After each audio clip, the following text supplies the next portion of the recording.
I am learning so much from a psychology perspective. I'm a little bit of a nerd in terms of how our brain works. And what's interesting is high achieving people, it's not just women, it's men as well. We typically have a healthy level of trauma, right? There's this scientific research, and you guys go Google this, don't take my word for it, that says people that have a healthy dose of trauma tend to be high achiever.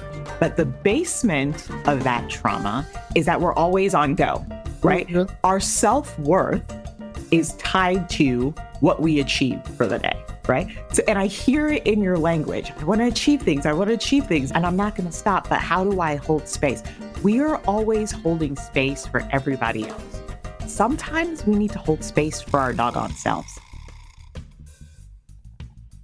Welcome back, Embracing Only family. It's good for you to be here with us today. Archita and I have kind of a spicy topic, but it's a little bit more vulnerable than we typically get into today. And we wanted to talk about this because in our own circles, we realize that people are going through so much right now.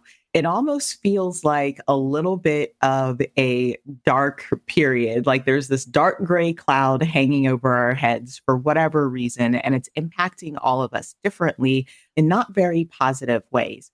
Recently, I've had lots of ladies reach out, struggling to understand where they are in the world. Maybe some of them have had their jobs impacted by the craziness that's happening in the United States right now.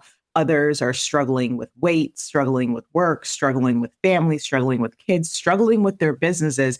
It seems like we're all just on the struggle bus a little bit. So we're going to take a second to back off of the career talk and really just check in and say, how are you doing? Even between Archita and I think we were just talking a little bit here about some things that we're wrestling with that we want to share with you in the spirit of vulnerability and give some suggestions on how we're navigating. So with that in mind, Archita, I'm going to turn the mic over to you because I think you've got some stuff going on that a lot of ladies would resonate with. So can you share with us a little bit with what you have going on right now? Yeah, sure. So I think what you said earlier, Olivia, is like critical, right? We want to hold space to really check in. And I think that's what I'm trying to do more of myself, because for me, it's been like almost 40 plus years of going, doing, achieving. And there's more I want to achieve. There's more I want to do. There's no kind of stopgap on that, without a doubt. But there's something about the change of season. And yes, there's the political climate that has changed in the US that has impacted folks globally around the world. But we talk a lot about how can we focus on what we can control. But it's like within this realm of what we can control, how do we hold space for ourselves to let us feel our emotions? I know we've spoken about this a lot. And sometimes we don't have language for why we are feeling the way we're feeling. So I was sharing with Olivia how I have a lot of joy at the moment with regards to what's happening in my family today. Like I really am loving the direction my family is going in, the time we get to spend together, the memories we're creating, the strengthening of our relationships in our family unit, etc. But when I look at my space outside of my family, there are moments where I step into the space of, actually a lot of moments where I step into the space of, I'm not doing enough. I should be doing more. Why is this not great? And why is this just good? And so there's a practice I started actually, Olivia. So I sometimes even try to avoid doing this practice because I don't want to acknowledge it like it's that bad. But I'm just sharing this in total vulnerability, to be honest with you. It's where I'm at right now. So it's 3 wins. So 3 wins for the day at the end of the day. And then in the morning, I say 3 wins I want to have today. So my 3 wins for the day, I like write that down. And 2 of those 3 wins in the past couple of weeks has been family related. And it actually brings me so much joy that it's been family related. And some days when I've had wins from a work perspective or, what I'm trying to build, etc., I don't feel like I want to acknowledge them. And I don't know why. And so I'm navigating that piece right now. Is that, okay, I have this practice that I created specifically to start finding joy because I have joy. I love the work I'm doing. I love what's going on there. but it's hard to hold space for the impact of that work right now. I hear you. It's interesting, Archita, and my head is going in multiple places right now. So I'm going to try to avoid jumping around a little bit. But a couple episodes back, gosh, I can't even remember at this point because I feel like we have so many episodes under the belt. But a couple episodes back, I can't remember what I was struggling with. And you were like, Olivia, get a journal and write down every day. Like the minute you get excited about something, even if it's a nanosecond, write it down. And I started that practice and I started to realize the patterns of joy in my own behavior. The water makes me happy. My husband makes me happy. Reading makes me happy. Slow mornings where I don't talk to another human until about 9 o'clock makes me happy, right? There are all these little things. Oh my God, orchids make me happy, right? There are all these little things, like little pebbles throughout my day that if I'm looking for them, I get this boost of joy or that boost of serotonin that helps with my mood. And I think it's so important for us, especially in these times that we need to hold space for ourselves. It's so important for us to intentionally build in these little pebbles in our day. Drop the pebbles for yourself so you go find them. And what I mean by that is once you know the things that make you happy, okay, intentionally build them into your day. Grab your planner like we all love. Us high achieving women, we love our planners. We love our little checklists. Nothing gives us more satisfaction than crossing something off that list. Put that thing that makes you happy on the list. So you have something to look forward to every single day. And your happiness is part of your life's design, not just by happenstance. And I'm not saying it's going to cure whatever is ailing you, but it will give you a little boost of joy so we don't feel hopeless. And the second thing that you said is holding space. Oh my God, Archita. I am learning so much from a psychology perspective. I'm a little bit of a nerd in terms of how our brain works. And what's interesting is high achieving people, it's not just women, it's men as well. We typically have a healthy level of trauma, right? There's this scientific research, and you guys go Google this, don't take my word for it, that says people that have a healthy dose of trauma tend to be high achievers. But the basement of that trauma is that we're always on go, right? Our self-worth is tied to what we achieved for the day, right? So, and I hear it in your language. I want to achieve things. I want to achieve things, and I'm not going to stop. But how do I hold space? We are always holding space for everybody else. Sometimes we need to hold space for our doggone selves. We need to hold space for ourselves, right? So even if that means, hey, family, as much as I love you, I cannot today. I need to go to the spa. I need to self-isolate. I need to go in my car and read a book and not hear another human's voice. These are all my things, you guys, because I'm definitely still deeply an introvert. So in order for me to recover, maybe I need to go to bed 2 hours earlier and just have that downtime for myself. Maybe I need to disappear on a walk for a little bit and get some fresh air and see some orchids and go gaze at some squirrels or something and just be by myself for a little bit. We need to realize it's okay to hold space for ourselves first and foremost. Ladies, you cannot pour from an empty cup. You can't. And we keep trying to do it. And it exhausts us when we operate like that, right? Absolutely. Yesterday, I had finished a bunch of meetings and I think we got dinner and the kids were playing with my mother-in-law who's visiting. And then I came into my room before my last meeting and I was like, oh, and my husband walked in and I was like, oh, please leave the room. I need my space. And he's like, you always need space. I'm like, yes, I need my space. And he's like, I think of anybody in this house, you always need more space. And I actually didn't feel guilty about it at all. Because I'm like, yes, that's what I need, you know, because I don't have to, or each of us don't have to take up the space we need for ourselves, you know, just like the rest of our family. Or we don't need to always be giving of ourselves just because there's an expectation that you should always be present. Like even this year, there have been friendships that I've scaled back from significantly. I've not made an over effort to like schedule time in or try to find a time to meet or anything else. So I was like, if it doesn't feel easy to do, I am not going to do it anymore. Because I'd always be that person where everyone would always tell me, like, oh my God, you're always in touch. And I am in touch. Like, I will be in touch.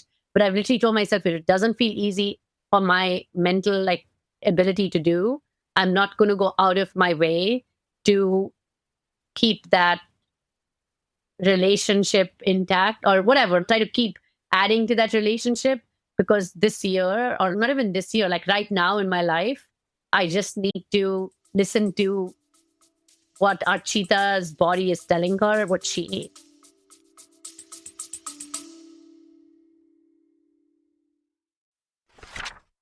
Hi, everyone. My name is Olivia Cream. If you are a corporate girly and you are struggling, you're feeling stuck, maybe you're feeling underpaid, overqualified, you're struggling with your boss, or bigger yet, you're even trying to clearly articulate what it is that you want from your corporate career, I am the coach for you.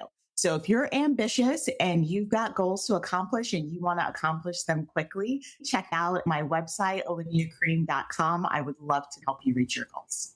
Hi, everybody. I'm Archita Fritz, your other host of the Embracing Only podcast. If you're ready to leave corporate, or you've changed a couple of corporate jobs and want to start a profitable side brilliance, you've made the decision, but you feel unsure of the next steps, here's how I can help you. I can guide you through a successful transition to entrepreneurship to help turn those ideas into profit. So reach out to me on LinkedIn or visit me on architafritz.com to accelerate your empowered transitions. Now, back to the episode.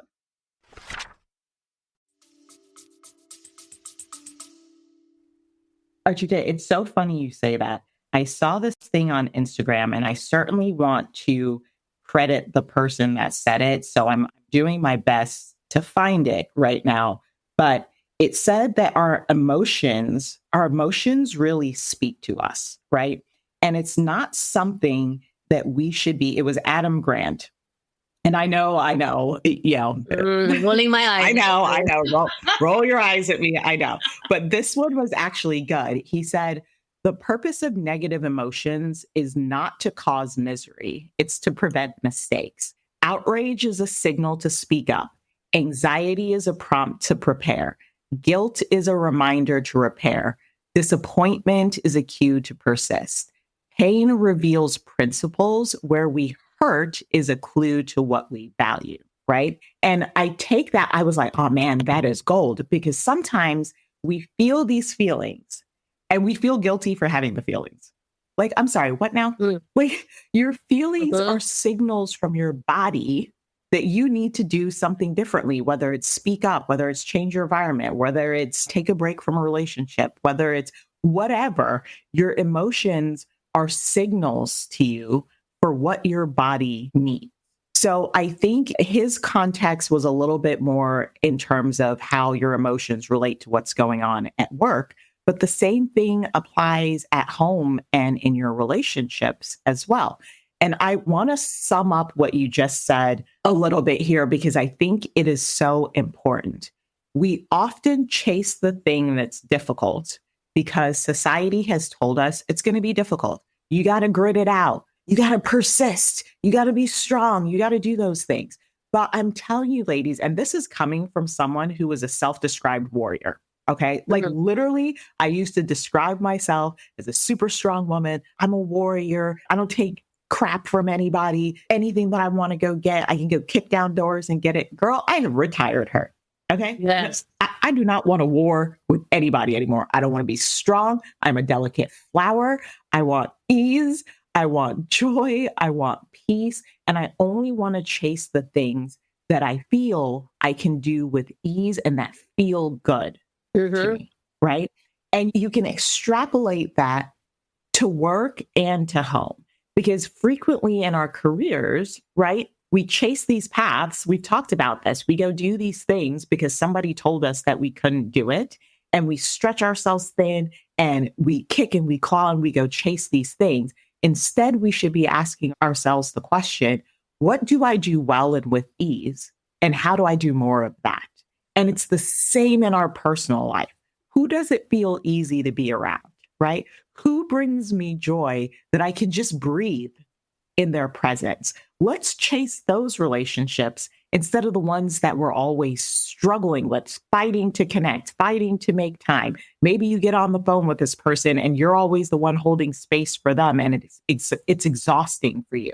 How do we put those things in a box and chase the things that feel good a bit more? Gosh, absolutely. And I learned this term actually. I was reading this book, The Gain versus Gap by Benjamin Hardy and Dan Sullivan. And Dr. Benjamin Hardy is like a psychologist. And he talks about this concept that's called psychological flexibility. I highly recommend everybody look this up. It's such a valuable concept, but it's a way of being. And the way they describe it is that psychological flexibility gives you the ability to, wherein you're responding to what's happening in a more fluid way. So you're not reacting based on how you ought to react or how people expect you to react or how the rules of that specific environment require you to react, but you are psychologically flexible, wherein you can understand, well, okay, depending on the situation, I can respond with the appropriate level of intensity. And I tell you, it's very deeply liberating because one of my strengths, for anyone who has done Strengths Finder, is activator. So one of my number one strength is activator.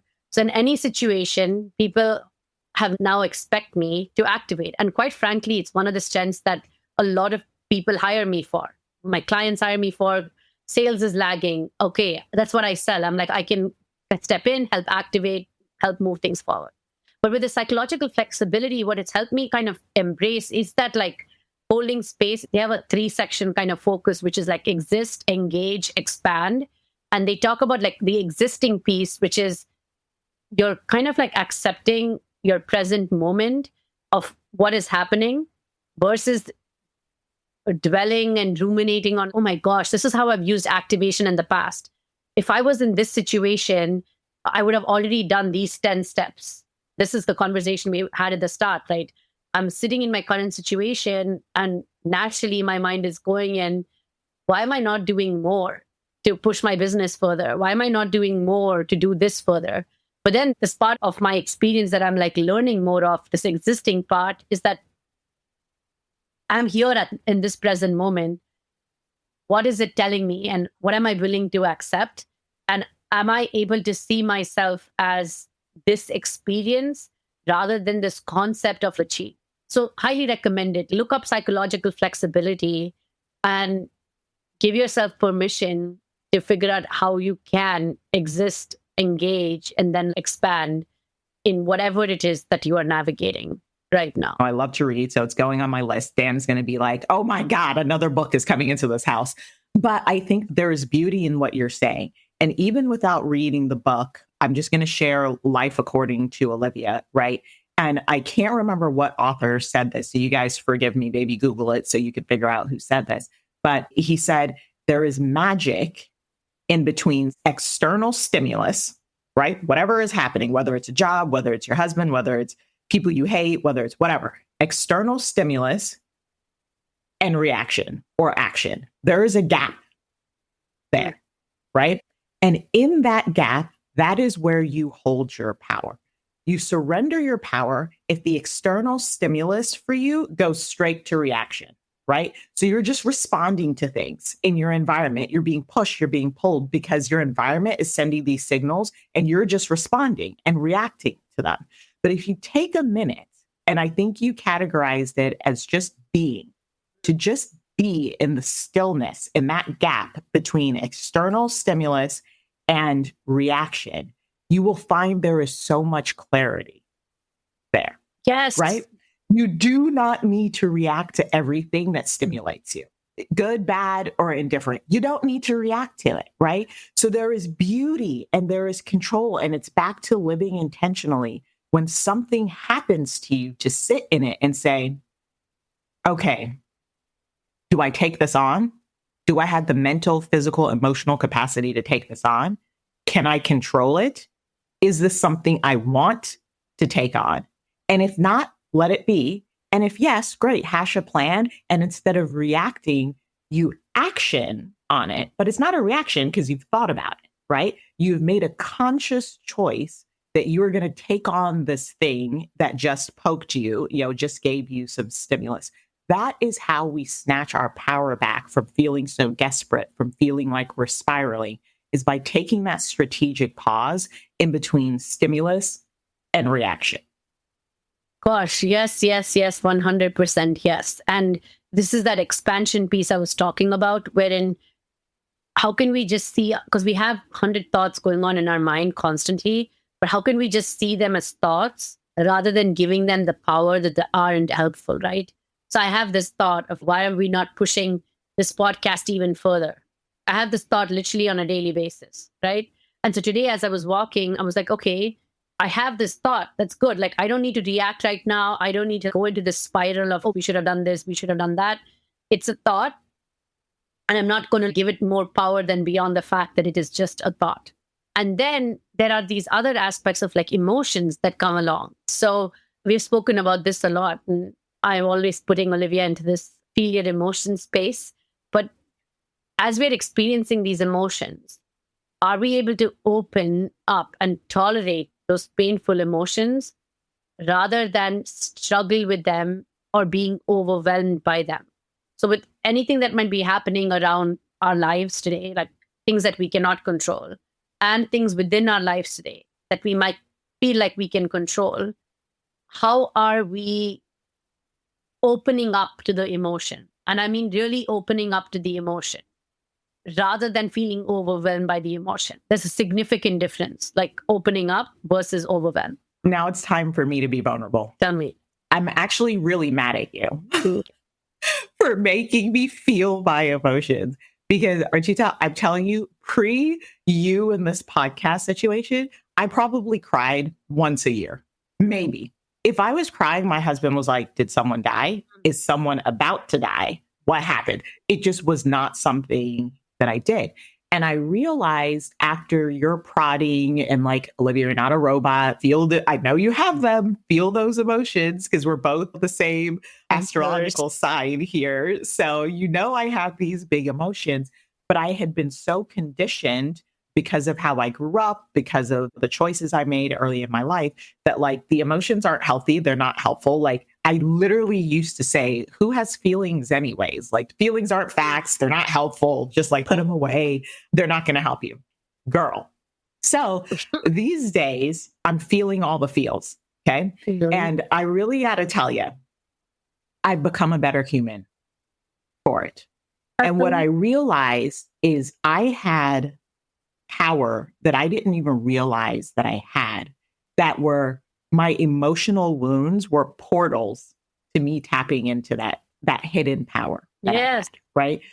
I numbed so much of myself because I felt like, especially when you're like a military officer, as the audience here knows my history at this point, I served in the Coast Guard. It was an amazing time in my life. It led me to my husband. We did some amazing things. We were saving people and chasing drug runners. And like the mission was absolutely spectacular.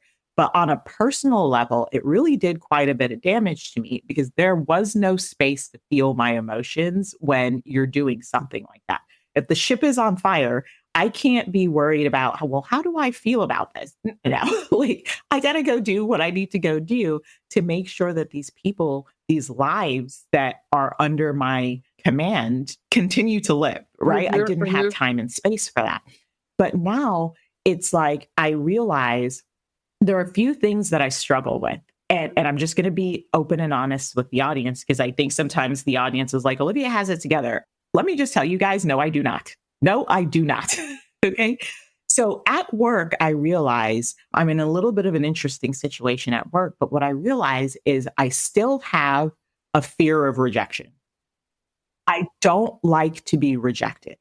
And so I put this extra effort into everything that I do in hopes of minimizing the risk that I'll be rejected or someone will say something unflattering about me. And that all stems from my childhood, right? I don't want to be talked about. I don't want to be criticized. I definitely don't want those things like to my face. But even worse, if somebody says something bad about me behind my back and then it makes its way to me, one of two things happen.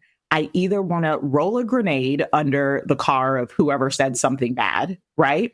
Or I want to run into a corner and I want the earth to open up and swallow me whole. And I feel like I want to die. Archita, no matter how I try to convince myself that I don't care about people's opinions, there is still that, it's going to call it a little pebble in the pit of my stomach that makes me crazy when it happens. How I realized that this emotional wound was still there, it's actually my husband that triggers it. Because he's a little bit of a joker. And he'll say something unflattering, not because he's picking at me, just because he's like making a joke. And I realize, oh my God, I have this reaction to it. And it'll shift my mood for hours. And I'm almost like, F you, dude. I like don't want to see his face. And it triggers the isolation. It triggers me, my little introvert. Okay, I need to get away. It makes me run. Okay. And I've noticed when I look back at my life, every time I encountered a point where I felt like I couldn't win someone over, or I couldn't influence my way out of something, or I couldn't charm my way, or I couldn't, to your point, activate and execute my way out of something, if I could not control the situation that way, I ran. I was like, well, time to do something else. People are talking about me. I don't like it. Got to go do something else.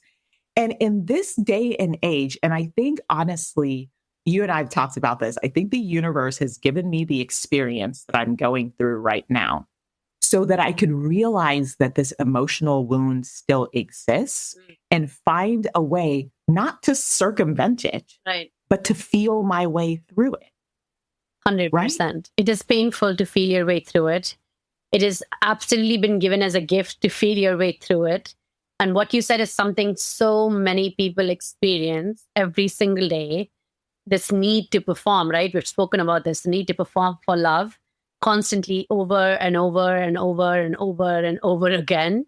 And I'll share this. I actually have shared a few different things here. One with regard to the husband situation. I share a similar husband with regards to who loves to joke.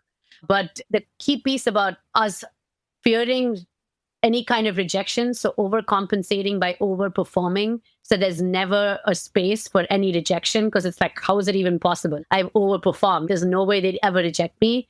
And then the universe gives you people who constantly reject you. And then you're just like, yes. WTF, what am I supposed to do with this now?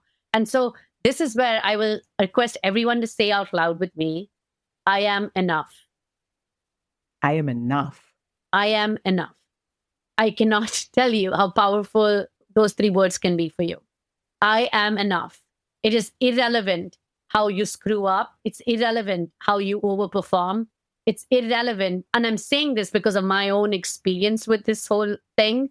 And I'm thankful for the last 2 years of stepping away out on my own, wherein even as of like a month ago or something like that, I was like, why are some of my clients not giving me testimonials? There will be people in my clients, say 2 or 3 people within that client company that's given me a testimonial. But this one person I want in that client company to give me the testimonial is like, I'm so sorry, I have forgotten. Like, they're just not getting it done. And the world keeps telling you like, oh, if they love you, they'll automatically. And I'm like, when I'm on a call with them, they'll send me emails, they'll do everything. And then I was just like, actually, it's not at all to do with how I perform. It has zero consequence on how I perform. I am enough. Literally, I am enough. But what has that experience taught me now? There's a different way in which I go get that feedback. You know, at the end of the thing, it's more operational versus having anything to do with me, right? And say, for instance, a client is just terrified to even tell me, oh God, you suck, Archita, you're not great. It is irrelevant. I am enough.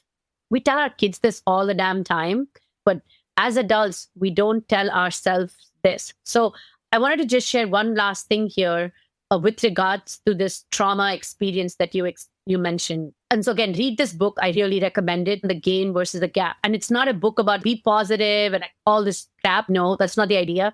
But there's true science behind focusing on the gain. So think of and write down every single trauma experience you believe you have had in your life. Okay, write that down. Olivia, we've spoken about a lot of ours here, right? Write those down and then write down what about this experience was great?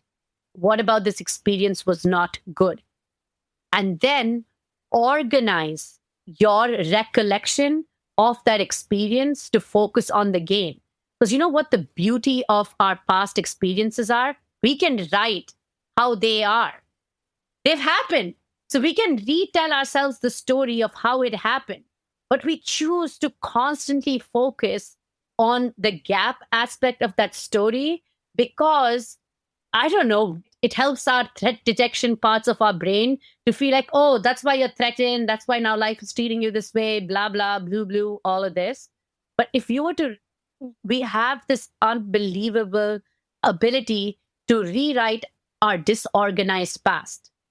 If we can rewrite and retell our stories of our past, we will reshape our present and our future because we're looking at everything from a space of, okay, the impact it actually had positively on my life versus the impact it had negatively. And I finally hit this, Olivia, for myself personally, like in this year, because someone asked me the other day, I had been chatting with them on LinkedIn and we got on a call. And I told my story. I was 16 years at a company. I then left the company because I felt bullied and harassed. I went to this other company. I didn't feel anger. I didn't feel hatred. I just was like, oh yeah, I felt bullied. I just was not the right kind of an environment I want to be in. So I chose to go find a better work environment I can thrive in. And in the past, I would tell this, but I would not feel it. You know what I mean? So this is what I mean is rewrite your stories that you're telling yourselves from the perspective of the game so that you can truly live in the I am enough space. I feel like I'm going to go write a blog about this gain versus gap because science typically follows spirituality. It's like the evidence that we need from a spiritual perspective. And I have not read Gain versus Gap. And look at you. Now, this is 2 books that are going to come into this house that I'm going to get fussed at for. But, amazing. But I'm going to add this one to the list because I think you guys know I get into the woo-woo a little bit. But spiritually, right, it says, don't act from a place of lack. You are not missing anything. Don't act from a place of, oh, I don't have this deficit. Instead, act from a place like focus on the abundance, focus on what you do have. And when you focus on that, the world tends to give you more of what you give your attention, right? And this gain versus gap concept, I think, is the scientific proof to that spiritual concept, because I do believe if you're a spiritual human being, whether it's God, your ancestors, the angels, whoever you believe in, cannot speak to you voice to voice like Archita and I are speaking to you here, right? How the universe speaks to us is in pain or pleasure. And these lessons that we get that we as humans have labeled trauma are lessons, right? Yes. And you had to go through that to learn something, right? About yourself, to put you on the path that you're supposed to be on. Because I do fully believe none of our lives here on earth are on accident. We're here for a reason. We're supposed to be impacting, doing something of service to humanity, right? That is our mission. We all have a mission here. And the world shifts us left or right through these lessons, through these emotions. But instead of learning the lesson and moving on, we tend to live and repeat the tactical, physical actions that happen to us. And we go into this death spiral. Oh my God, I have this trauma, this awful thing happened to me. And we live in the lesson instead of, to your point, focusing on, okay, what was I supposed to learn here? What behavior am I supposed to change? What new skill am I supposed to gain? What did I learn about myself in this process? Maybe I needed to learn something to become the human that I need to be to like go get my blessing, right? And the theory around this is pretty abstract, you guys. So do your own research or go get this book that Archita is talking about. It'll probably be a lot less abstract, but don't live in the trauma. My personal story, Archita, you know that over the years, I've had a really hard time with my father. I used to see my father as the villain for years and years and years. And what I've realized, you were this emotional slash spiritual catalyst for you. I definitely feel like we have a faded relationship to have me feel my feelings and understand the lessons. And what I realize is the experiences that my father gave me early in my life prepared me for the human that I am today. He is the catalyst. So in reality, even though the experience to me in the moment was very negative, even though it was negative, I realized he was my greatest blessing. Because if it wasn't for him, I'd be a very different human today. I would probably wouldn't be able to help as many women as I'm helping today because I hadn't developed those skills and tools. And recently, we're getting deep in the vulnerability here. This episode is very uncomfortable. I just went and saw my brother had his little girl. It's the first girl born in our little family here. Before it was I didn't just know all this. boys. Congratulations. Oh, yeah. Yeah. It's just me. I have three brothers and I'm the lone girl. So I was so excited for my niece. So I went out to Portland to see my mother and my brother, and we were rehashing some of these things. And my mother said to me, man, like you feel very different, right? Like you're not so angry about some of these experiences. And I'm like, yeah, because I realize even though it wasn't great, it forged me into this human that I Mm. am today. And I'm grateful for that. And ladies, listen, if you've gone through some things like sexual assault or physical abuse or things like that, disregard this piece, right? We're not talking about things like actual torture slash abuse. We're talking about a lot of psychological things here or emotional experiences that we've had. So please don't confuse what we're saying here. But I think the theory of the gain versus gap holds true that when you pull yourself out of the actual incident and look at what you gained from it, your life will start to change. I promise you it will. 100%. And it is a journey. And it doesn't mean that you never ever think from the gap. Like that's also stupid. You, of course. But the thing is, the more you start focusing on the gain thinking, you start looking at situations where, as you start moving to the gap, you come back into the gain. And it's this concept of the psychological flexibility we mentioned as well. Sometimes you just let those thoughts come through. So you're like, okay, yep, I'm thinking from the gap. I'm okay to sit in here. There's a story that they shared in the book where there was a soccer team and they were competing in like the collegiate finals or whatever it might be. And this one woman on the soccer team, she's this amazing soccer player, but she's in this community college, right? And they're not great. But the coach knows that. But if they just go into every game, assuming they're not great, they're never going to learn all of, and become any better players or anything else. So every time they go to a game, they would get booked like miserably. They'd get on the bus. He would put a timer on and he'd say, I'm going to give you 5 minutes. So set a timer, 5 minutes, and you can sit in the gap. Think about to yourself, right? Or whatever, how miserable it was, how you're so pissed off that it went so bad, blah, blah, blah, blah, everything else. So 5 minutes, focus on the gap. And usually like the bus would be silent because between the game and their hometown, it was like an hour and a half, 2 hour drives, whatever. Everyone's silent. Everyone's feeling miserable. And then he would set like a 20-minute timer or a 10-minute timer or something. And he would say, well, okay, what are some of the things other teammates did that you want to congratulate them for in the game, right? So then people would be like, oh, this person did this, that person did that. I'm so blah, I'm so this and everything else. And then he'd say, okay, now the last 20 minutes is what are some of the things you did really well in the game? And that would be his pep talk because he wants to move. He's like, okay, make space for the gap.